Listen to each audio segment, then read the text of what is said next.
Hello and welcome. Now, if you like your comedy dripping with pithy political satire and oh so clever social comment, trigger warning, my guest today is not for you. Look away now if you're not a fan of belly laughs, pratfalls and more gags than a politician has promises. He's unashamedly old. Unashamedly old school. Just a genuinely funny man who's won the West many times and is now back in the saddle for his latest tour, promising music, mirth and Andy Ford.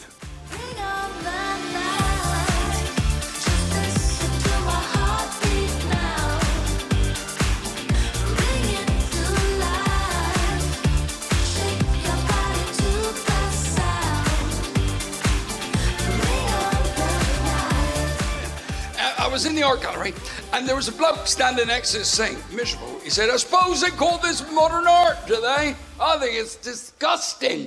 I suppose they call this modern art, do they? I said, no, lover, they call that a mirror. And the great man is with us now. Andy, how are you doing? Good to see you. Lovely to be with you, Steve. No, it's always a tonic. Actually, you just make me laugh, you know, and that Thank is, you. I don't know whether, you know, is that the sign of a true comedian, a true comic? Funny people, because there are fewer and fewer of those around today. You know, as I get older, if I can make people laugh with my clothes on, that is a bonus. Yeah, because I mentioned that sort of old school, and what I meant by that was the sort of the Les Dawsons, you know, or the Bruce Forsyth's more of a presenter, that sort of thing. You know, the Morecambe and Wise, Tommy Coopers. Well, this is all the stuff I grew up with. Yeah, didn't have to do anything, but just people laughed at them. I loved them.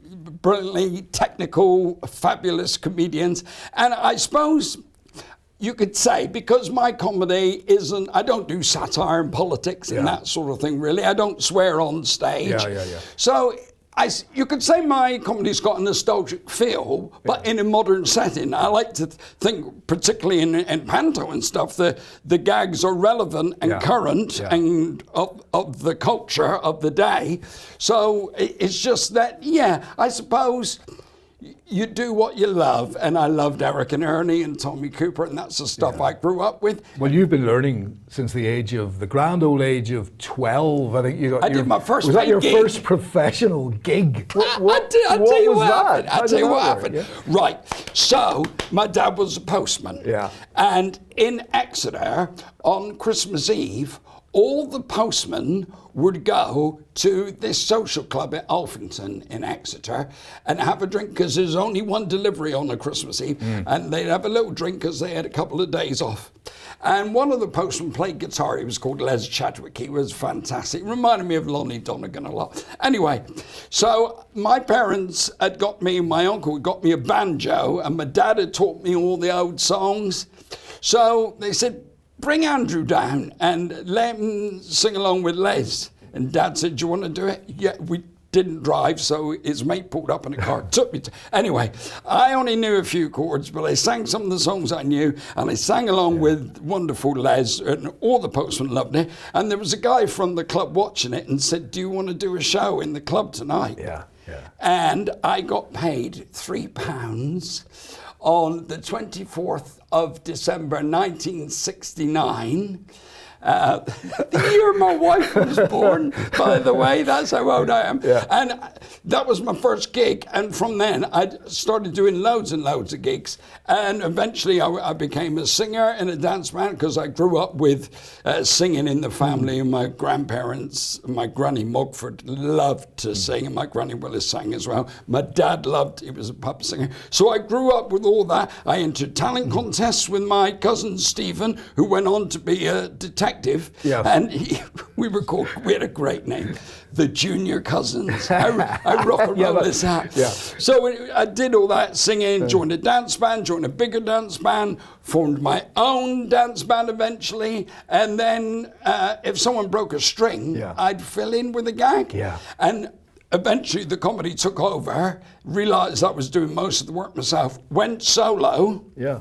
But it sounds as if there was this is a lifetime But it was happening quickly, wasn't it? Because you went on to the Big Talent Show. Yeah, but Jonathan Ross. I don't know whatever happened to him, mind you. But, he's a good boy, Jonathan. Well, right, let's tell you how that happened. Because I'd got, and I was that was running, comedy, was it? You were doing for that? Just comedy, yeah. But I was working holiday camps, and in 1991, I met my now wife. And I was performing, and she said to me, she was running a dance school who were performing from up London, where they were down in Cornwall doing some shows. Anyway, so she was watching me, and she said, "You're 34 years old." I said, "I am." She said, "Why are you dressing in a tuxedo and a trouba hat like a 50-year-old cabaret performer?" And I said, "Well, because everyone does." Yeah. And she said, "Do you like the gags you're doing?" I thought, what's going on here? I said, "Well, not particularly, but they're gags that everyone does." Yeah. And she said, "I've got an idea." I went, "All right." She said, "Why don't you do the things that you think are funny, and why don't you dress like you want to dress?" So I reinvented myself, and a lot of my comedy, in fact, if you see me in pantomime today or whatever, you'll realize that I took the physicality of a child and placed it in an adult's body. If a child shrugs his shoulders or is disappointed, you accept it. But when you see an adult do it, and an adult goes, "No, not fair," it's ridiculous. So I took that simple as Simon types. I took that as a style, and I reinvented myself. And I love surreal comedy. I grew up listening to the Goons, and I'll read that again. Take us back to that Big Talent Show then. What was that? Well, I was just getting to that. What happens there? So come on. I recreated it all, my comedy, and the agents stopped giving me work because I wasn't a safe comedian anymore. I was doing what I believed in. But here's how we get to the Big Talent Show. My wife made a little video up of me being ridiculous with the body language and the silly, surreal stuff. And the Big Talent Show went, "Come in and audition." So, because I reinvented myself and went 2 years without work to try and just keep it there, I got on that. I didn't win the Big Talent Show. I did really well. And from that, I was one of their favourites from the series, and I got the Royal Variety Show from there. Was that Nigel Lithgow? Nigel Lithgow was producer. Nasty Nige, was he? Was he one of those judges back in the day? But that was his image, he was lovely. It? And Brian Rogers was on it as, I think, associate producer, or his choreographer on that. Brian Rogers Dancers. Lovely, lovely man. I've been so lucky. I've worked with some wonderful people. Neil Shand, when I did the Des O'Connor shows, Neil Shand, who wrote for Cooper and Les Dawson and all that, he wrote a couple of bits for me. Well, hang on, we'll come on to that in a sec, because we've got other people coming on. We are back in the saddle. We are going to be talking about that, folks, in just a second, and what this big show is. But just on the Royal Variety, because that is that's the pinnacle of maybe many people's career, isn't it? To get on to that. When you heard you were on it and you were going to be appearing on it with the cast of international stars, what was Andy Ford thinking at that time? I was thinking, this is what I dreamt about from being a little kiddie. And it happened. And I was standing on the stage, and Celine Dion gave me a little wave. I was standing next to the Spice Girls. I was on stage for the last live performance of the two Ronnies. I met Des O'Connor, who really liked what I did. And I met the Queen. Her Majesty was lovely to me. And this is exactly her words to me when she allowed me to shake her hand. She said, and I quote, "That's so funny." And I only heard the word funny. She could have said, "You weren't very funny." You can already go, "Sorry, can we have that just so everybody else can hear?" Smiled. My wife was in the audience, and she was watching Duke of Edinburgh and Her Majesty, and they were laughing and watching me, and she watched them, not me. And so it went great. After the show, Nigel Lithgow came up and said, "When you see this on TV, you're gonna love it." And I got cut out of it. But on the cutting room floor, because the show was too long. So Stephen Mulhern, who's now Mr. Saturday Night, and myself, we were both cut for the show because of time. So how do you I mean, you can sort of look back in a way and laugh at it now. I was devastated. How do you feel? I mean, you make it, you do a good job. It could have been an instant launch to major stardom. But how did you feel when that was cut? And did you even know, or did you watch the show? My manager couldn't even ring me to tell me. I was in digs in London rehearsing for Peter Pan, a show that was going into Bournemouth, and we actually did a week at the Bristol Hippodrome, which is the first time I'd ever played the Bristol Hippodrome.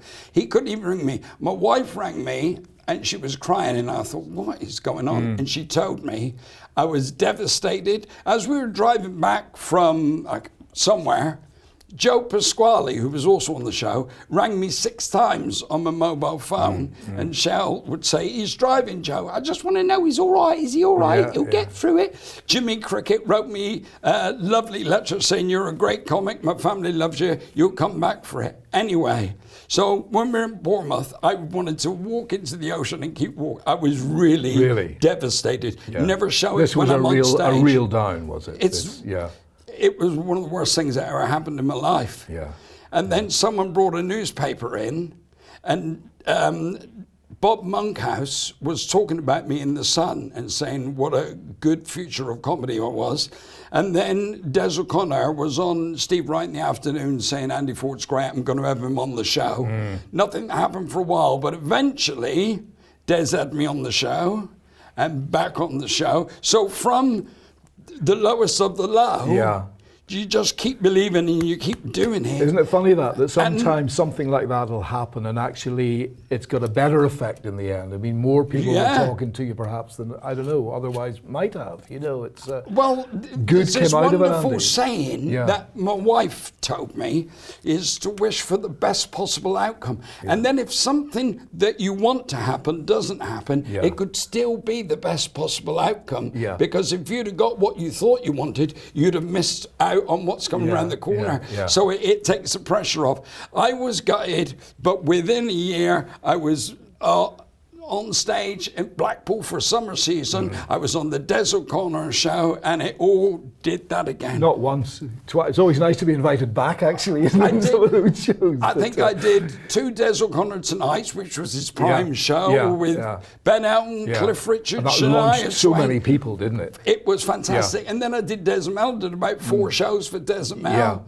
So all the TVs came in, so when I thought the door had closed, actually I went round the corner and another door opened. And look, I'm still doing it, You are still doing it, and you are back. You call this back in the saddle. What is that coming out of COVID? Because you've done other stuff during COVID. I mean, what do you mean by back in the saddle? Andy? Right. What's the? So when COVID hit, no one could go and see shows. And the performers couldn't perform. Now, I like to write material and change it. So Back in the Saddle went out in the spring, but it's going back out again this autumn, and there'll be some new stuff in there because I love writing. Well, I had no one to perform to, so I panicked and I thought I've got to perform. I can't not perform for months and months on end. So I started doing a live Facebook comedy show every Sunday night at 8:30 or something, and we had, I think I did about 10 weeks of it, over 100,000 people tuning in to watch it live. We'll see a little clip of that in half a sec. Oh, right. No laughter, by the way. I learned a technique from Des O'Connor on the Royal Variety Show, where if there wasn't a big laugh, you'd hold it for a while, and then they'd put a laugh track in on TV. But that worked perfectly for me on the Facebook Live, because I couldn't hear any laughter. So I told a joke. Sorry, just to show people, you'd pause a little bit as if the laughter is all there, and then they can put some of that in. You're giving away the secrets here. No, because if I keep talking and they're laughing, they'll miss some of it. So what I did, when I did a tag, I'd look just into my phone and give them a chance. All right. Have you finished laughing? And then carry on. That's the only way I could do it. But I learned a lot because I wrote some material that's now in this show that I wrote for the live shows. And we ran for 10 weeks, and it overtook my life, but it gave me something to do. No money. It's not always about the money. It was about being a comedian and keep doing it. Self-esteem and doing what you do. Yeah. And here's a little bit actually coming up with what you do, because I love the way you look at age, Andy. You know, you're philosophical. You know, you talk earlier on about a modern twist, because you do observe life and you've got that little take on life as well. So let's just have a little look here. First of all, this is Dad Dancing, and it's a little piece that I picked of some of your stuff that I particularly like, and I think it just hits the point. Let's just have a little look at this and see what we think. Now, mate, let me tell you, if I knew back then what I know now, I could have showed them ladies how. Still got it, just check me out. I'll move and groove and twist and shout. You need a man of experience to treat you good. No hustle. A man so smooth and at his peak with just the upward muscle. Not the boss, but the man. Burning up the floor. Dad dancing. Yes, we're really stepping out. Dad dancing. We're cool and there's no doubt. Look at me, 'cause I'm smoking, I'm broken, I'm dripping with desire. I'm in the groove, still got the moves. Gonna set this floor on fire. I love that. I really do. you. I mean, it's so scarily accurate as well, Andy. It really is. I've hit that stage in my life when things don't quite work as well as they used to. Tell me about it. So all I can do is write comedy songs about it, write comedy about it, but songs as well, because that's one of my trades growing up, was the singing and the songwriting. So now I'm putting all those elements together, wrapped up in a bow of old age, and producing songs about midlife crisis and stuff like that. And I, you know, and it's quite nice when you do comedy as a slightly older person. Now, yes, I am a slightly older person, because times have changed. Years and years ago, you were put on the scrap heap at the age of 60. Now you keep going. And technology is helping. Did you know, as a help for the older person, Stainless Stairlift have now introduced the Stainless Stairlift Turbo. Absolutely fabulous. It goes so quick, you get to the top of the stairs before you've had a chance to forget while you're going up there. And it comes down even quicker, so cross your legs so you don't get a wedgie. 2 jokes. That was 2. You're welcome. Two wedged in there. Well done. Well done. And these are all in the new show. Well, I mean, not necessarily those are in the new show, but you've got a whole load of new material. A lot of the stuff I've written about older age has gone into this tour. But hopefully everyone's going to have a great time. It's funny, you'll laugh, and there's song and dance, which I grew up with. So if you like, I brought a variety element to this tour, and I got some fantastic, a fantastic singer, number one, and brilliant girl dancers. And, well, Francesca, your singer, is going to be here in a second or two. That's going to be joining us. She's We're going to have a chat with Francesca. You mentioned the dancers, and they're brilliant as well. Oh, I have to say as well, folks, that there's going to be a very special announcement from you, isn't there, towards the end of the show? So are we allowed to? Can we build this up? Let's tease it. I shall be revealing something for the first time on this one-to-one with Steve le Fevre. Stay tuned. Yeah, stay tuned. Don't go anywhere. You won't go anywhere anyway, because, as I say, let's have a look at this. As a scoop, a live tester for the Back into the Saddle are with Andy Ford. We've got Francesca coming up with us very shortly indeed. But just to give you a taste of that, here are the Sorella Dancers. Have a look at this. Fabulous.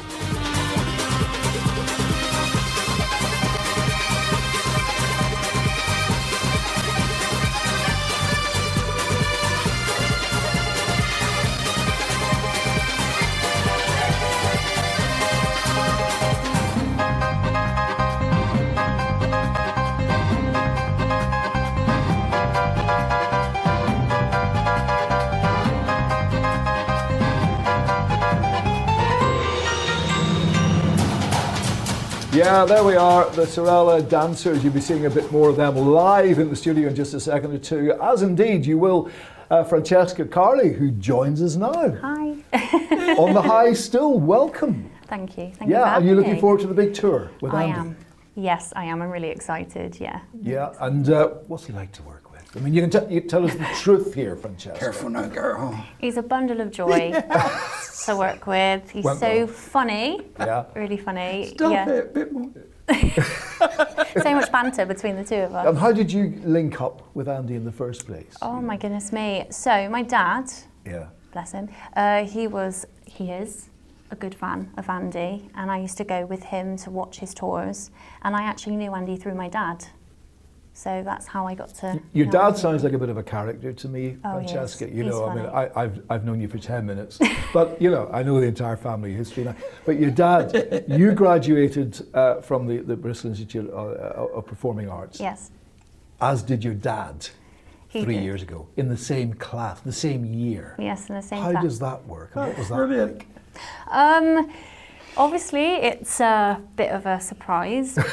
What, that he was there? Yeah, but it's a memory that I will always remember, Yeah. and I treasure it really, because it's odd. You don't really go to a university with your child, really, No. or your dad. Not normally. No, not normally. Particularly performing arts as well. But it's something that we both love Yeah. and we both enjoy, and to perform by the side of him Yeah. and graduate with him is, Yeah. like I said, a memory I will always treasure. And he's off doing the cruise ships. He isn't is. I'm really proud of him. He's done so well since graduating, and he's my inspiration It's as supposed well. to be the other way around. Your No, I dad's know. supposed to be, I'm proud of Francesca, she's yeah. doing well, you're proud of which is great. And your mum is in the business as She well. is, She's a Shirley Bassey She tribute is. act. Yeah, she does all the Diamonds Are Forever and Yeah, she's great. Yeah. And I worked with her years and years ago, probably when Yeah. this one was a little nipper. Yeah. You gave Francesca her start, didn't you, walking across the stage? Was it Drink Up Thy Cider, was it? What Well, was she'll it? probably tell you the story better than me, but her dad, Julian, who we've just mentioned, was playing part of John Miles in Drink Up Thy Cider, where I gave him the role. And he said to me, if you need a backing vocalist, singer, my daughter's really good. And I said, bring her along, take it away. So yeah, that's correct what Andy just said. Yeah, and yeah. he was like, do you want to come to a rehearsal? And I was like, well, I'm not really a part of it, but I don't mind coming and having a look. So Yeah, I came and sat down, and then Andy came over and was like, oh, hi, how are you? I hear you sing. And he was like, oh, do you want to get up for a minute? And I was like, okay. And I was a bit confused. And he went, right, imagine you've got a board in your hands up above your head, and he said just strut across that stage, a sexy, literally glamour. In my everything. defence, I'll explain this in a minute. Am I explaining it? But yeah, he just like on a beat, 5, 6, 7, 8. And so I did. Yeah. I was a little bit nervous, but I just did it. And at the end, he went, "You're hired." And I was like, Brilliant. okay. And then he was like, you can do some backing vocals. Yeah. And yeah, I did Well- some backing And she vocals was as well. brilliant. She was so good. I mean, the Walking with the Sign was as the milkmaid to introduce the different Yeah. scenes of the show, and the backing vocal was great. So good that when we brought Drink Up the Cider back, I wrote a part especially for Francesca, Rosie the barmaid, Well- to act and sing, and she was brilliant in Well, it. And that's why she's on this tour. I know, and I'm dying to see her. And the excitement has nearly dropped my clipboard, my famous clipboard. We're going to see you singing live in Yeah. the studio, Francesca. Brilliant. So if you could just make your way over to Lovely. our performance area. Thank you very Thank you much. very indeed. much. Get yourself ready and get the dancers ready as well, because this is from Back in the Saddle, the big tour with Andy Ford. It is Francesca Carly and the Sorella Dancers and their unique rendition of Proud Mary. Francesca, take it away.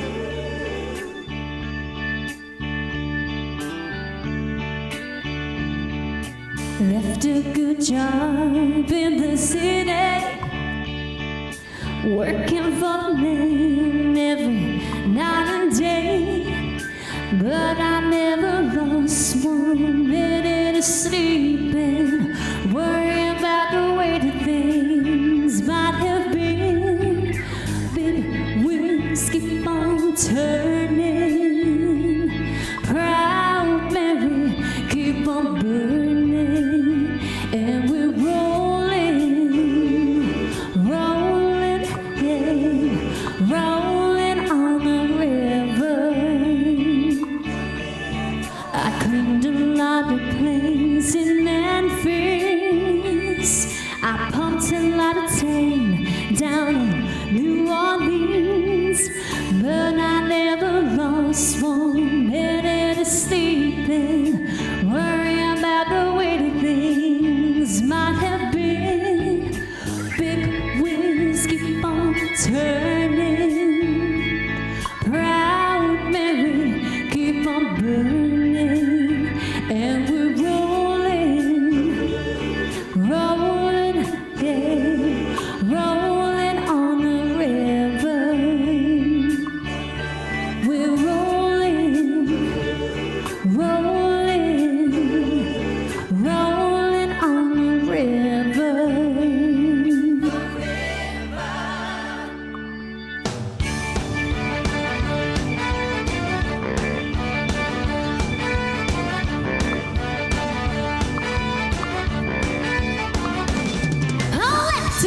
job in the city, working for the man every night and day. But I never lost 1 minute of sleeping, worrying about the way the things might happen.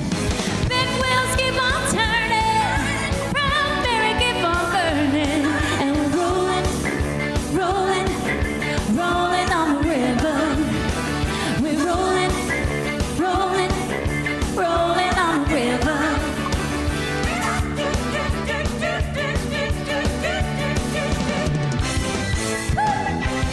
All right.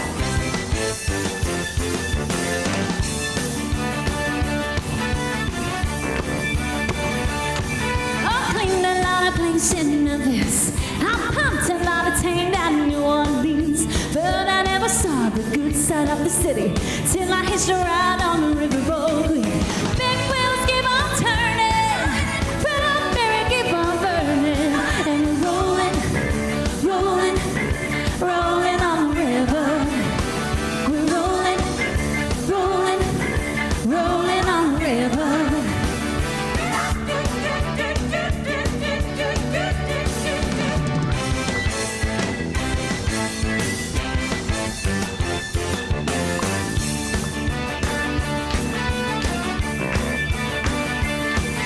If you come down to the river, I bet you're gonna find some people who live. You don't have to worry if you got the money.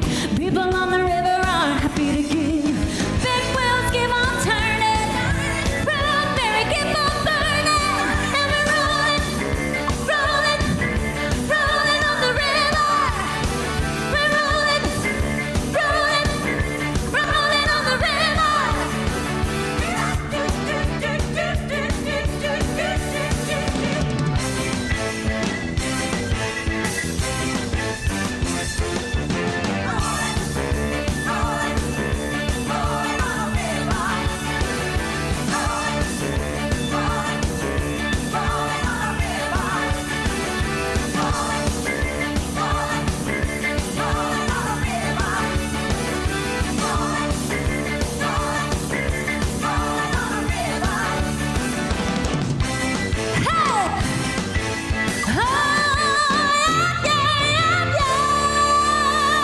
Whoa, excellent.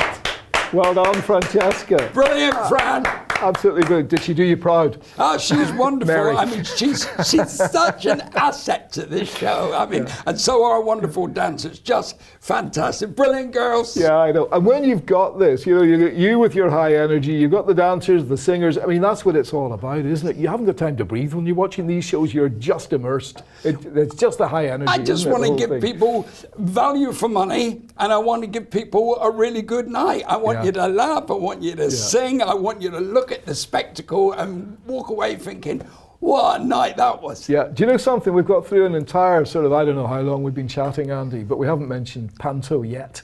Have we? Have we mentioned Panto? We haven't mentioned. Shall Well, we I mention think we Panto? mentioned it, but we haven't mentioned this year specifically. Oh, okay. What's happening this year? You having a rest? Nothing happening. Forget about Panto this time, right? This year, I can reveal Here we go. on One-to-One with Steve le Fevre that I will be performing for the 10th year at the Bristol Hippodrome in Cinderella as Buttons with the magnificent Craig Revel-Howard there. Wow. That's happening this year. Brilliant. Yeah. It's out there now. I'm excited about it. You are. Have you ever met Craig? No, have you no. worked with him before in the past? Normally, I make friends with the people when we do a launch. You know, we have pictures taken at the theatre and all that. So I look forward to. I've heard he's a wonderful guy, and a very close friend of mine was his dresser for a while. She's lovely, and she said he's fantastic, and she's told him that he's going to get on well with me. So hopefully we'll have a lovely What's it time. like? You know, when you've got somebody, you Judge Rinder last year, he's taken the politicians apart now, isn't he? He's sort of like changing and evolving He's such a as he lovely goes guy. on. He is. He's very talented as well. But when you've got somebody like Craig, for the first time, you haven't worked with them, and Panto is all about just giving it all. Is it awkward at the first read through? Is it kind of everybody sort of testing the water a little bit? It's all about professionalism and having respect for the talents that other people bring to the table, because not everyone's going to stand there and get all the laughs. But if we all did the same thing, it wouldn't be pantomime. So you have to appreciate the skills of other people. And you know, obviously we all want to shine performing, but it really is a team ethic in pantomime. Yeah. And last year when I met Rob Rinder for the first time for the launch at the Hippodrome, he was so lovely to me. He'd been through all my videos on YouTube, and he was a complete fanboy, and it was his first panto, so he listened very carefully to any advice that I could give him. And anyone that saw that panto last year, flipping heck, he was just brilliant. And of course, I'm doing comedy. Who was the nervous one? Me. I'm doing comedy with Leslie Joseph, a legend. And we're doing quite a complicated comedy piece and looking into each other's eyes. And I'm actually hit me one night. I'm standing on stage with this British legend doing comedy, thinking, pinch yourself, Andrew. You never pinch yourself. You never lose that, and that's because you're humble. And that's I love what I do, and I love it when people that I adore appreciate what I do as well. That energy going backwards and forwards is fantastic. And I got to say, standing on the Hippodrome stage is one of the best places in the world to do comedy. I am blessed, man. And when do you open? It starts, I believe, on the 2nd of December. I shouldn't have dropped that on you, should I? No, you just threw it in there. Yeah, okay. I normally have a man that tells Who's that me, woman in the third row just four in the I think stalls? we start on the 2nd, and we close New Year's Eve. 4 weeks of a dynamic pantomime and with some wonderful surprises. Some of the special effects this year, out of this world. I'm quite scared because I'm taking part in a couple of them. But it's going to be a wonderful show. And it's the best panto ever, Cinderella. All right. Well, you're going to be back in the saddle as well before all. It's going to be a heck of an autumn for you. So, and just to give us a little taster of that, that's, as we say, plenty of energy and plenty of happiness in that, isn't there, as well? It certainly is. Shall I? Shall you? I will. Why don't you? Get yourself over to our performance area. Please do it. It just about gives me time to thank all of our special guests today. It's been a ball. I've enjoyed it. I hope you have as well. So thanks very much indeed to the great voice and the great personality of Francesca Carly,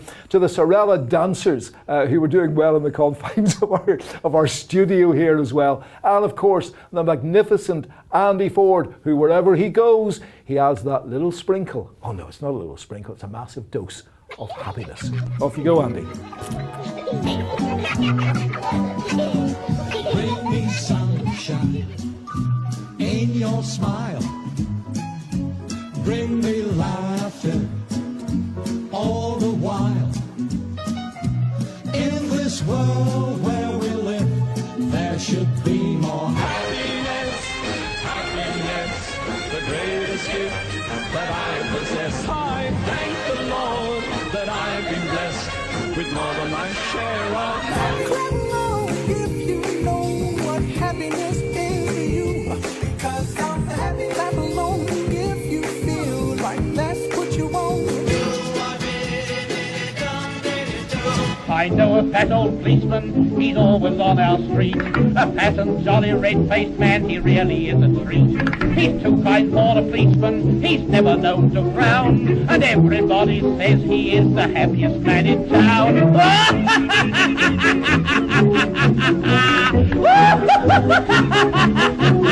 Here's a little song I wrote. You might want to sing it note for note. Don't worry. Be Happy talk, keep talking happy talk. Talk about things you like to do.